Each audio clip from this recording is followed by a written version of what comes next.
Hi, it's Dr. Centeno, and welcome to You've Got the Power.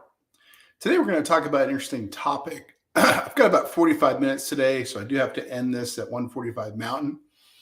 But I'll talk today about how the neck and TMJ are related because we get a lot of questions about TMJ, especially from our patients who have CCI, and how that's treated.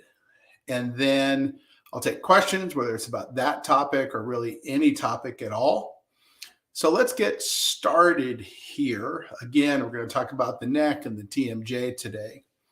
So let me go ahead and share my screen, and I will go ahead and get that going.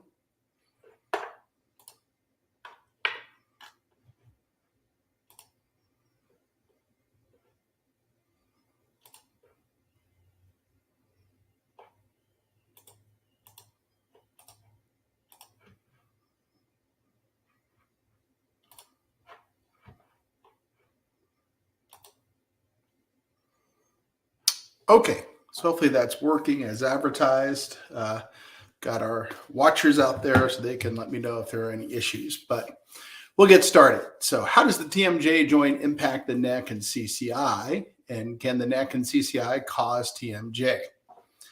And the goal today is to talk about this because we see so many patients who have neck issues and TMJ, and they'll often ask, especially our CCI patients, whether or not the two are related and how the two get treated if both are present.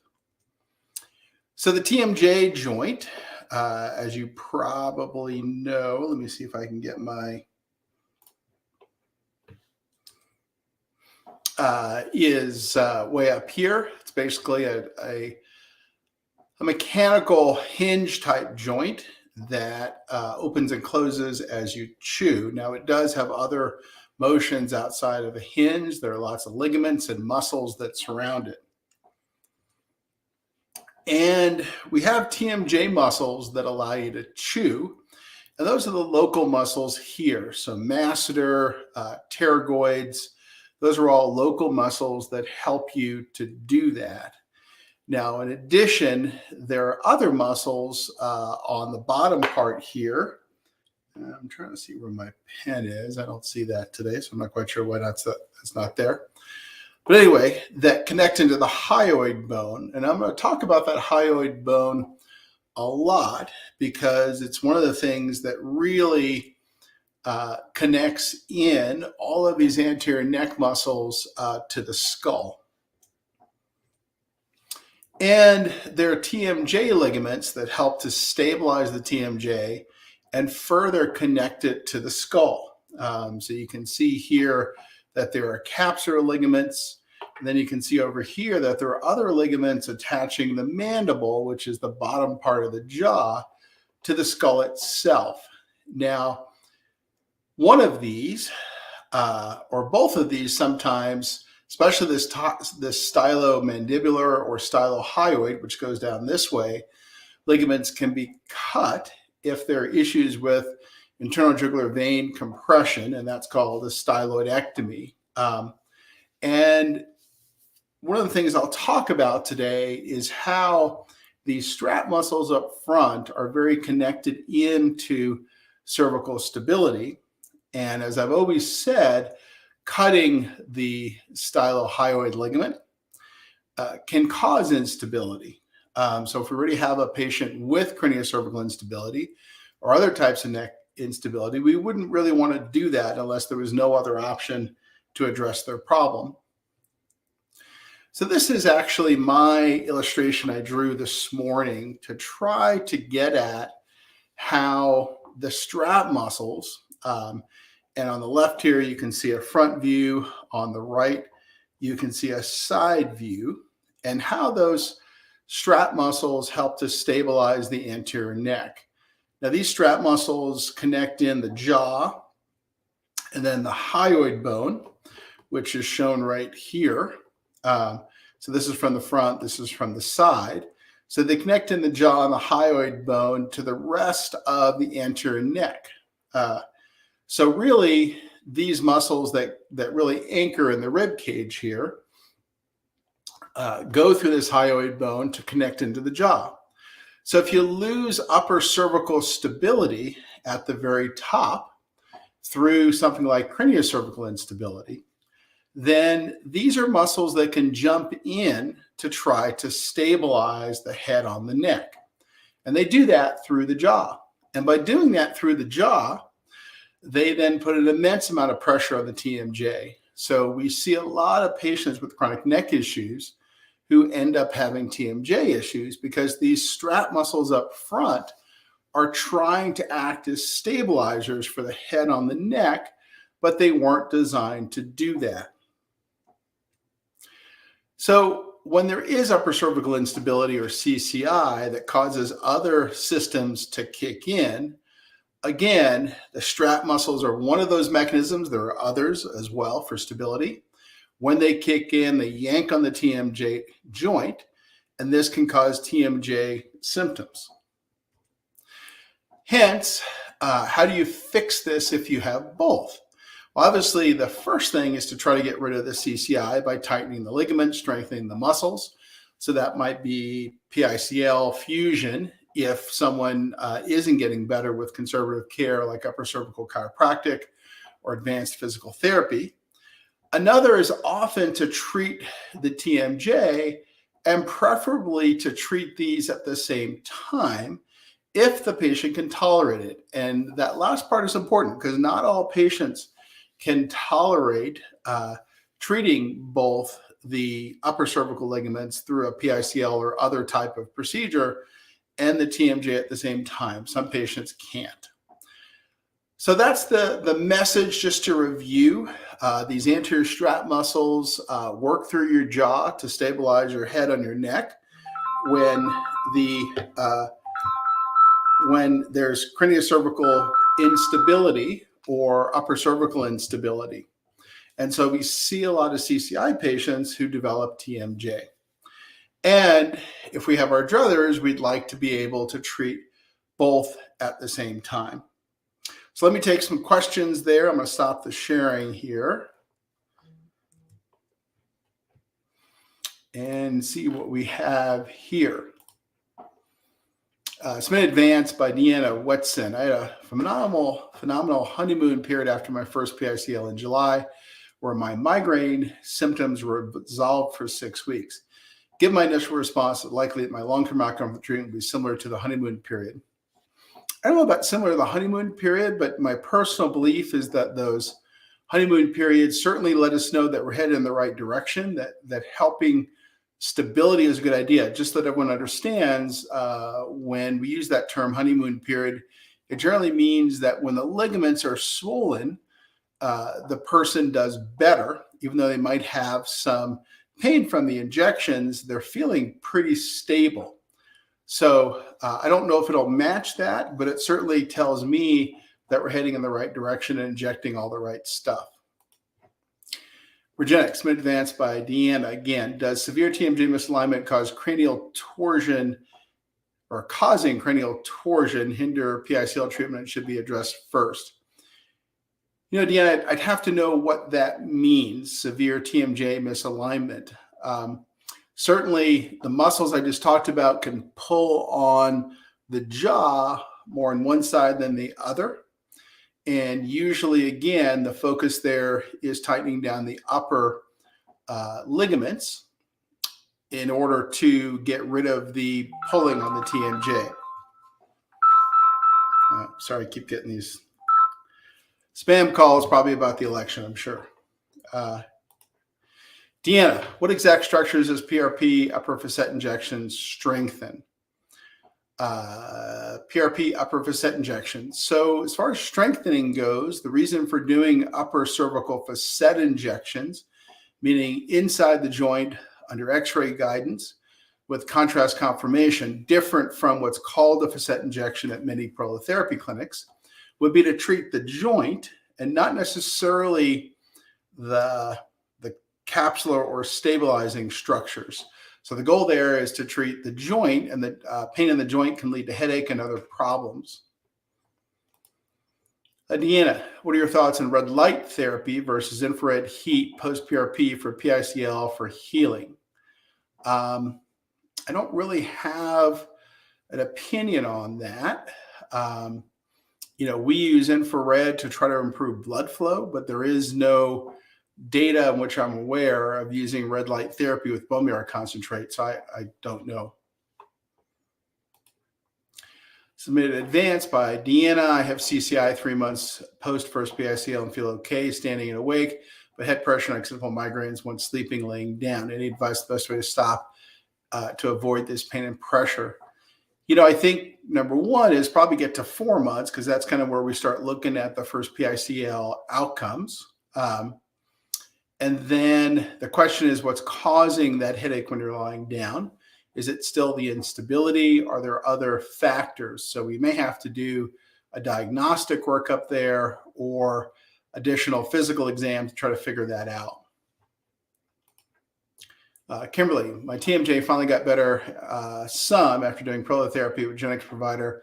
My prolotherapy done in 2015 or so previously, but only starting at C2 through C7 with no change or help with TMJ. But thanks to your previous talk, I went back and checked the notes, and injected the facet capsules, not the facet joints. I learned from your talks, I was told nobody injects above C2. Well, thanks, Kim. Yes, so that's a big thing that you bring up, and it's important that everyone watching either now or later understand that, right? There's a huge difference between injecting the, quote, facet capsules, which is really not a facet joint injection. That's a euphemism used by prolotherapy providers because they don't have the skill level to inject inside the joint. So they're just kind of injecting somewhere in the vicinity of the joint. So there's a huge difference between that and injecting inside the facet joint. And as far as injecting above C2, very few people inject or feel comfortable injecting above C2 or have the training required. That's obviously very different for our clinic in Colorado. We do it all day, every day. In fact, there's not a week that goes by that I don't inject above C2. But you're right, and then that's rarefied air, and there aren't many people that, even very experienced interventional spine doctors, that feel comfortable injecting that high. Crystal, I appreciate how you teach real truth, honest doctor, trying to help people heal more natural. Well, thank you, Crystal. Yeah, I'm trying hard to get the truth out there. Now we live in an interesting age, right? I think social media here is a two-edged sword. On the one side, it can really help people get access to and information that might be otherwise hard to get about very specific things that are otherwise hard to learn about. On the other hand, there's a lot of misinformation out there and a lot of peddling of products and specific services. So trying hard. Diana, I know PICL is newer treatment, but what are your thoughts on long-term efficacy of the PICL and PRP? In theory, should they be strengthened for long-term if effective? Yeah, that's what we believe, Diana, and that's certainly what we've seen so far in the first patients we've treated. First patients we've treated now are out about 7 years. So that's generally what we've been seeing so far. Now, I don't know what that looks like at 10 years or 20 years, but that's what I know so far. I can say with experience from other areas going back 20 years and using bone marrow concentrate, that the effect does seem to be long-term until some other injury happens. Submitted advance by Spencer Jared. For those of us who lost lordosis and confirmed CCI, what's the best way to work on restoration of the cervical curve and treating forward head posture outside of PICL? Will this also assist with thoracic kyphosis, rounded shoulders? These issues seem to overlap. Currently working on posture correction, but curious about anything else you'd recommend. Yeah, so as I said, I think in the last talk, if you can get that head back and get rid of that kyphosis in the upper thoracic spine and improve that lordosis, that's going to take some weight off of those upper cervical ligaments. So that's a pretty key thing to do. And whether or not that heals them, I don't know, but it's certainly the first thing to try. Biggest thing I could recommend there would be finding a curve restoration, a certified provider who does that kind of work. So, and you can find that on idealspine.com. I think it's idealspine.com. You can find someone who's been trained to do that specific stuff. Bethany, if I have my TMJ addressed at the same time as my PICL this month, what treatment is provided for TMJ? Is it PRP injections from bone marrow? Were the injections placed for TMJ? Lastly, how successful injections in treating TMJ pain and problems? How many treatments are necessary to get a good result? Let's see. So let me take those one at a time while I shake my matcha thing here. So what treatment is provided? That's either going to be intra-articular, around the ligaments, or around the tendon, and usually all three for most patients. Usually if we're doing a PICL already, it'll be bone marrow, not PRP, since we have some left over. And those injections are very successful. About 80% of the time, they help TMJ pain and allow patients to be more functional, chew, etc. So those are usually slam dunk type high chance of success procedures in my clinical experience.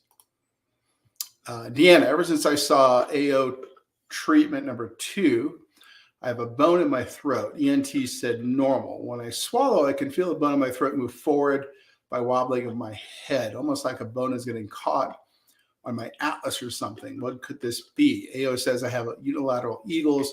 This sensation switches side of the throat depending on the AO treatment. So the bone could be that hyoid bone. So that's one to take a look at. Look up the hyoid bone. You might be able, it's hard to palpate. It's kind of like right deep way up in here. But it could be the hyoid bone based on your discussion. And that's the one I just talked about, where the muscles from under here attach and then go down here. Those are those strap muscles. Are people born with Eagle syndrome, calcification, stylohyoid, or is it trauma?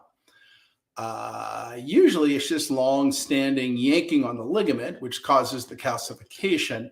I'm sure there are some people that are born with longer styloid processes, but the calcification of the stylohyoid is mostly due to constant trauma on that ligament, which then interacts with genetic factors to cause the calcification. It's been advanced by Patricia R. Ford. What's worse, loss of curve or poor posture? Please discuss having both. They're kind of really one and the same thing. Poor posture, loss of curve, meaning poor posture causes loss of curve. So they're very similar and linked things. You know, as you get older, you got to constantly work on posture, especially these days when we're doing this all day. You know, you've got to work on fighting that kyphosis, which is the head coming forward. In addition to that, when the head comes forward, usually that gets rid of the curve. So that's the loss of lordosis. Dana, have you seen patients improve their bottle head with AO from Dr. Rosa? Dr. Rosa is one of the more effective AO chiropractors I've seen out there. So we've certainly seen people have great results with what he does, as well as some of the AO chiropractors around the country, as well as Dr. Rosa giving directions to some of the less experienced AO chiropractors around the country, or the ones that don't have access to all the imaging technology that he uses.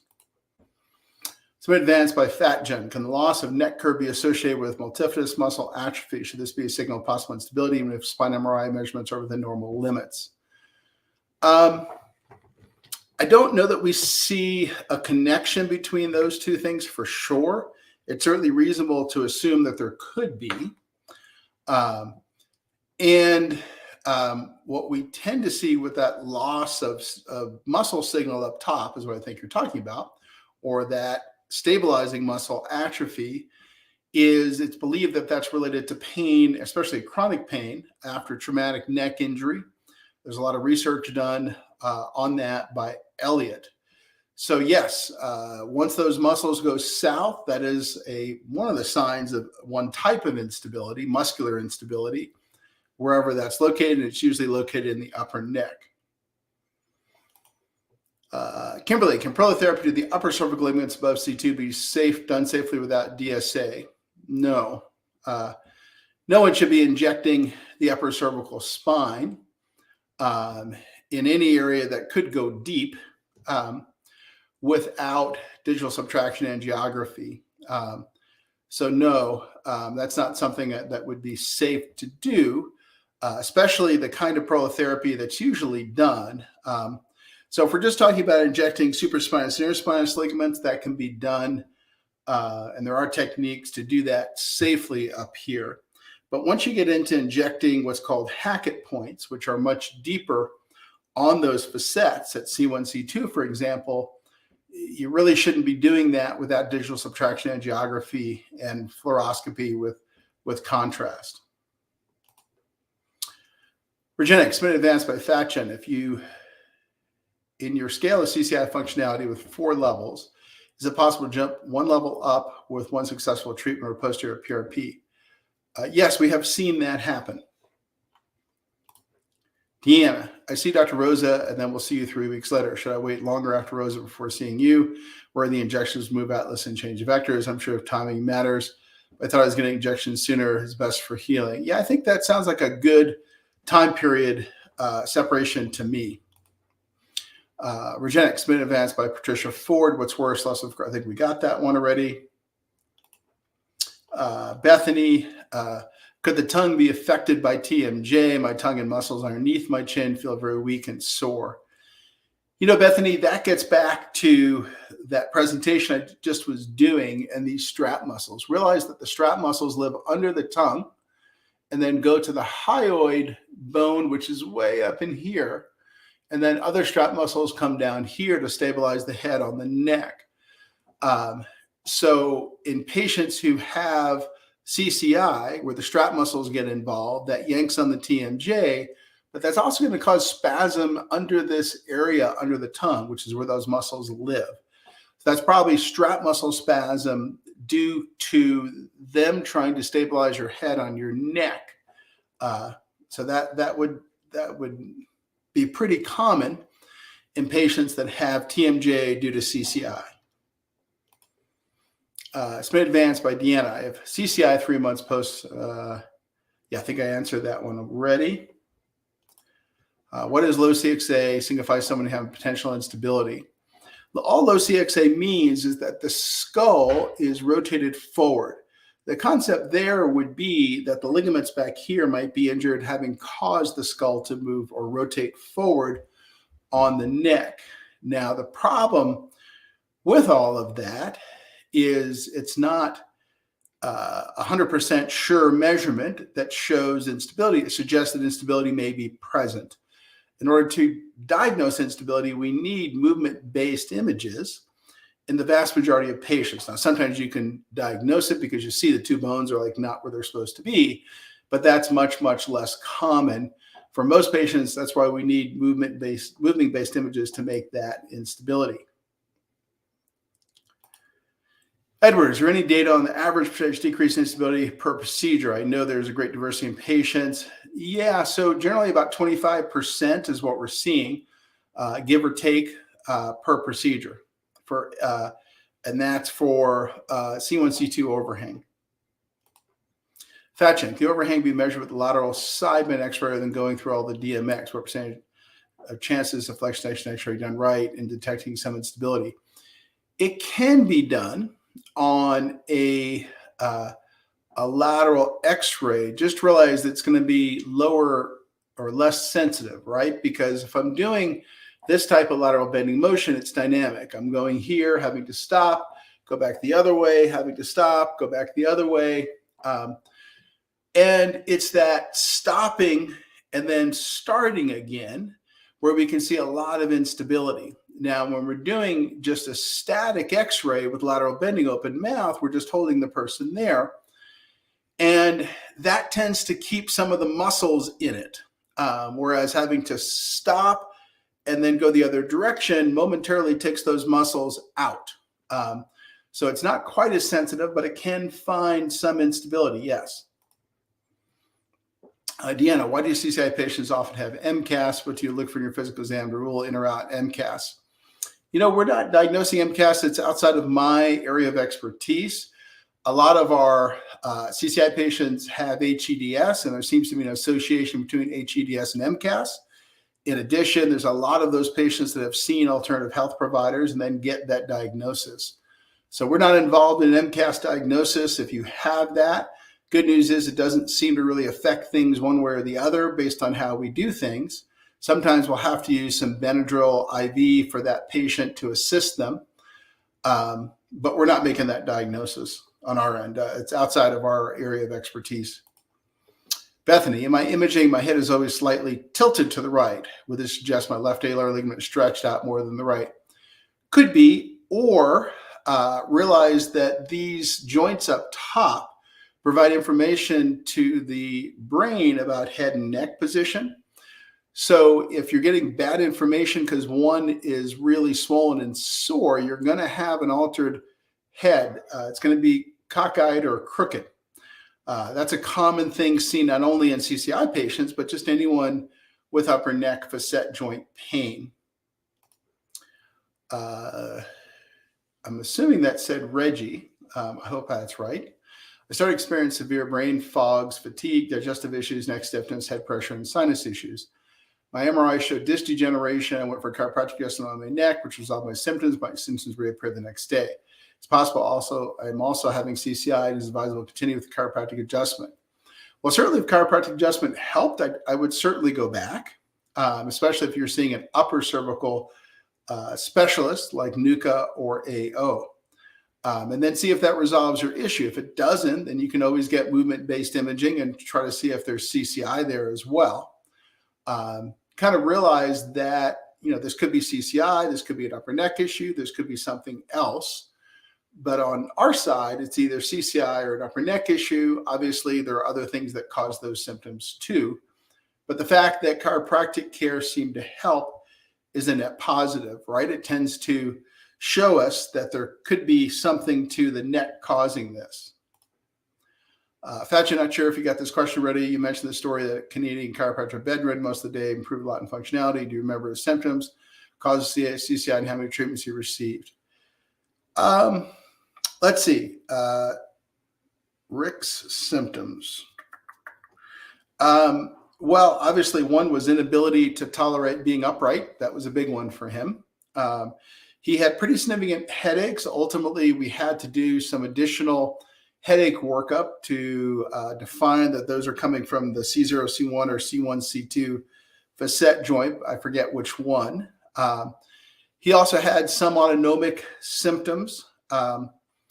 And at the same time, how many PICL treatments did we do? Probably 3 or 4, maybe 5, but somewhere in there. Now, I think Rick is still pretty active trying to help patients that have this.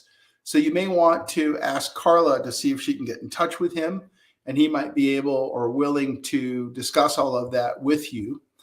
It's been a while since I've seen him, probably years. So I don't know where he is and what he's up to. Last I heard, he was doing well, but he'd be a good person for us to track down to try to maybe come on the show so he can discuss what happened with him and what worked and what didn't work. Kimberly, I'm on hydrocortisone because I'm having such severe symptoms of CCI and what I believe were vagus nerve symptoms. Can Prolid PCL be done in this case? And I've scheduled another Prolid because after that first one, I was able to decrease my dose. Unfortunately, the Regenx provider does not use DSA with Prolid therapy and suggestions, thoughts. Well, any corticosteroid like hydrocortisone or dexamethasone or oral prednisone is a toxin to bone cells, ligament cells, stem cells. So it's generally not consistent with getting either prolotherapy, PRP, or a bone marrow procedure like PICL. As far as not using DSA, not sure what to tell you there. Obviously, he feels comfortable with what he's doing, probably not going real deep. And as I said, you can go superficial back here and not use it. But if you try to go deeper, you need it. So my guess is they're not going real deep into the really deep structures, just more superficial. But corticosteroids, which is what hydrocortisone is, are direct contraindications with any kind of regenerative medicine treatment because they go the opposite direction. Regenerative medicine treatments generally work by increasing that inflammatory healing cascade. And steroid treatments go the opposite direction. So they kind of cancel each other out. Deanna, I need to start walking outside with my brace, but my bobblehead imbalance makes me prone to tripping. In terms of walking, are the dynamics changed when wearing a soft collar? And is walking okay for ligaments, even though the head bobs back and forth? Well, Deanna, if walking dramatically increases your symptoms, then not okay. But if you can walk without dramatically increasing your symptoms, then I think that's just fine. As far as putting on a collar, might that change the dynamics of walking? Certainly might, because remember, you're relying on that upper cervical input from those bones and joints up there to do everything from adjust your eyes to figure out which direction is up. Kevin, is there a correlation between TMJ disorder and AI? Any studies are inside on whether one could cause the other? You know, Kevin, I just did a whole lecture on that. So if you could wait till the video comes out, which will be done as soon as we're done here, and then just go back and watch that presentation, because that's what I presented on today. Bethany, what treatment injections are used to treat my severe 5-6 disc bulge? Do you inject into the disc, or will this provide immediate relief for spinal cord compression? Generally, Bethany, we don't inject or we don't start by injecting into the disc, because that just adds risk. And generally, we get those symptoms to go away without doing that. So we usually start by tightening down the ligaments, treating the joints at that level, and treating the irritated nerves. And that tends to take care of it in most patients. Liam, hi, doctor. I've been going to the gym for at least 4 months doing moderate intensity cardio and weight training. I do stair stepper and treadmill walking. And for weights, I avoid compound lifts and try to stay to things where I'm either vertical or horizontal on a bench. After PICL, should weight training be avoided entirely for a while? Weight training does not seem to flare up any of my symptoms. You know, Liam, I think what I do is I would go to do the same weight training that you do, just scale it back by about 25 to 30% on the intensity of the weights. And if you're not seeing any flare-ups, you can do that post-PICL. Because it sounds like you've got a good enough muscular stability where you can handle something like this. But I would dial it back 25 to 30% on the amount of weight, but do the same things if it doesn't cause you a flare-up. Fatchin, why do hospitals don't use DMX only because of radiation issue, or they don't trust the technology? That's just, more getting into Fatchin, the way DMX decided to market itself was mostly to the chiropractic community.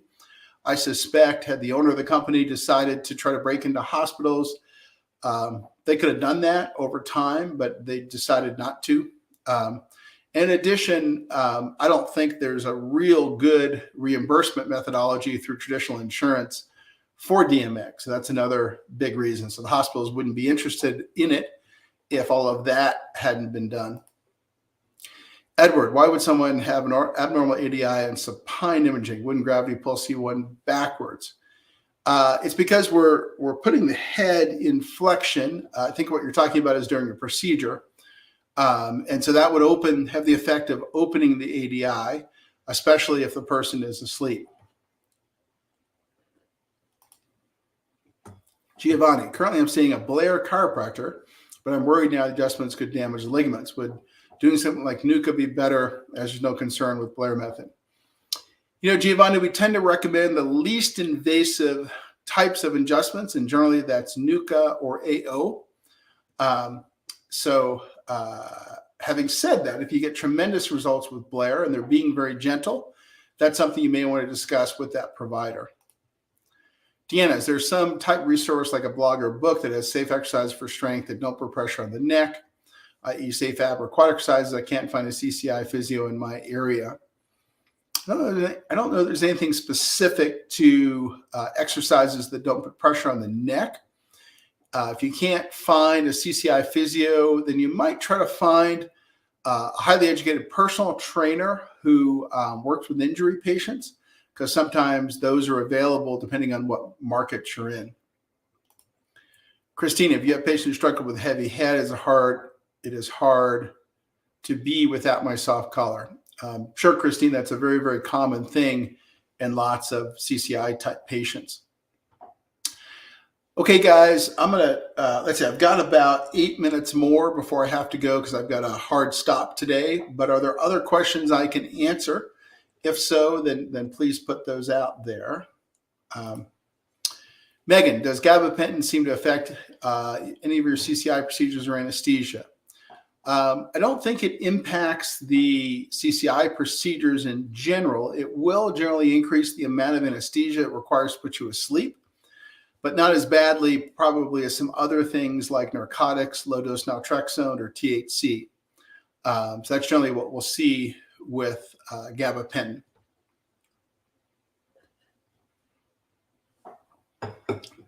Other questions I can answer that are out there. Again, the goal for this presentation is not only to teach, but to make sure that everyone gets their questions answered.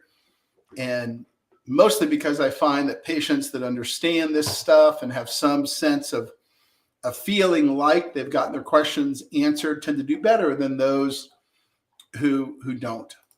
Deanna, if it was you, would you go straight for a PICL or PRP first? I'm nervous of the PICL, even though I know it's the most likely to work for ALRs.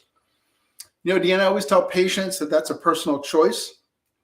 And it's okay to do a half step or try the posterior PRP first and just get familiar with what that does to you. And then come back later once you're comfortable and do the PICL if it's needed. So we're okay with either one. You just have to tell us where you feel comfortable there. Giovanni, I've been feeling lightheaded pretty constantly. I just had the PRP procedure and I'm thinking something may be out of place. What exactly in that can cause lightheadedness like this? Trying to understand. You know, Giovanni, what we have seen in CCI patients is sometimes they do get out of place simply because we're having to put their neck in specific positions in order to get the right angles on those injections. So if you have, I think you said you had a Blair chiropractor, so you may want to go back and make sure everything is in place, or find an AO or NUCA chiropractor if that's not working for you. But I think you said it worked, so I would go back there. Christine, is POTS also a common symptom from CCI? You know, Christine, it is. Probably about 1 in 3 of our CCI patients have some sort of POTS diagnosis, so it's pretty common. Kevin, do you recommend avoiding CBD after prolotherapy or PICL giving its systemic anti-inflammatory capabilities? I don't know the answer to that one yet. We know that THC can impact stem cells. I don't know that much research has been done yet on how CBD impacts stem cells or even prolotherapy. So not sure on that one. Fatchin, why do some patients seem to benefit in pain reduction from lorazepam? Is it because it helps the muscle spasm, so it's a relaxing effect, but are the muscle spasms a body reaction to protect the nerves? You know, it goes both ways. We've seen patients taking benzodiazepines like that, which are Valium-like drugs, who do better and some who do worse. I think, number one, it can cause some muscle relaxation. In some patients, that's a bad thing. In some patients, it's good. And in addition, it tends to reduce anxiety, so you're not thinking about as much and then reacting to what it is you're thinking about. Megan, I missed a few minutes of the presentation. Have you seen, heard of big or bite plates helping CCI? I think you're talking about like an occlusal splint through a TMJ dentist. In general, we don't see that helps CCI. So no, we don't generally see that helps CCI. Deanna, do people typically react to PRP and BMC the same? If they do it with PRP, then likely do well with PICL. BMC is more inflammatory or more inflammation promoting than PRP. But you're right in saying that if people can easily tolerate PRP injections, they generally are easily able to tolerate BMC injections as well. Fatchin, any tip to help with post-DMX flare-ups? Can the motion increase instability at least short-term? Do you recommend taking a muscle relaxer short or long-term for cervical instability?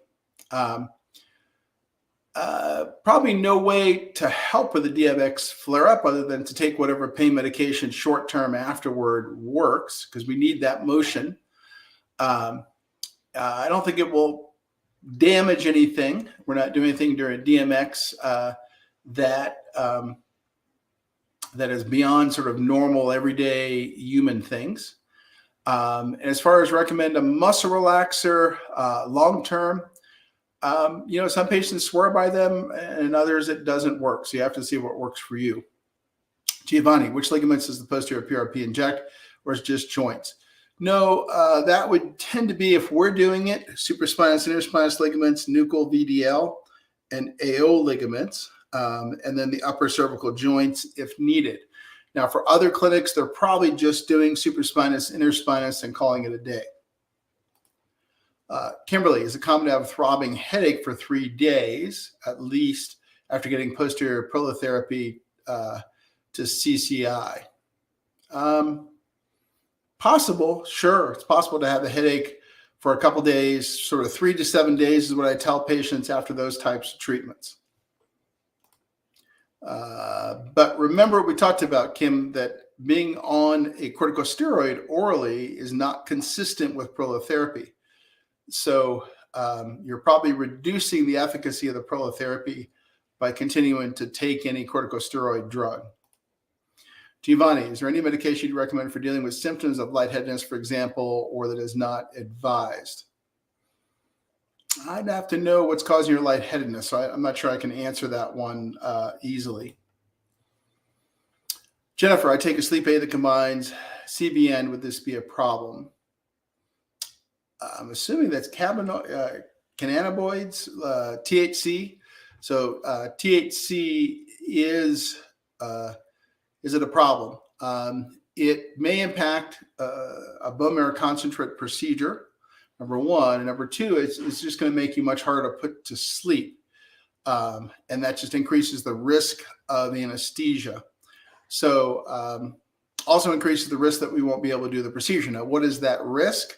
Normally, maybe that's 1 in 200, and that might go up to 1 in 50 or so for patients on THC-containing drugs. So it doesn't go up a lot, but it goes up. Reggie, are sinus issues common in CCI patients? Not that I've seen so far, no. Bethany, since I've been traveling out of state, if I end up out of alignment from PICL, there's an AO close to your office. Yes, Bethany, we've got some great AOs that we work with that know exactly how to do that, and they intermittently help us with that. Fatchin, at which side do patients lie down for PICL? I feel head pressure lying down left or right side. That's pretty individualized depending on which ligaments are a problem. So that's probably something better to source to the community, maybe on that on the Facebook group that is run by Dan Semrat.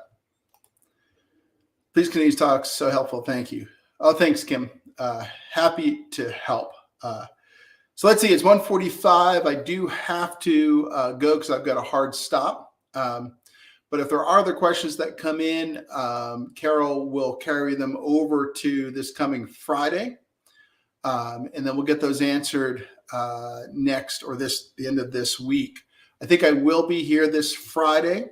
And then I'm going to be in Grand Cayman for 2 weeks, seeing patients down there, which I do twice a year at our licensed site there, using culture expanded mesenchymal stem cells. So I'm not quite sure what that schedule will look like. It's probably going to be different than this schedule for 2 weeks, but I will try to do something when I'm down there. So this Friday, and then we'll see what it is next week. Thanks so much for spending the time here today. And I want to say to everyone out there that an educated patient is always does better than a non-educated patient, and that's the goal for doing these things.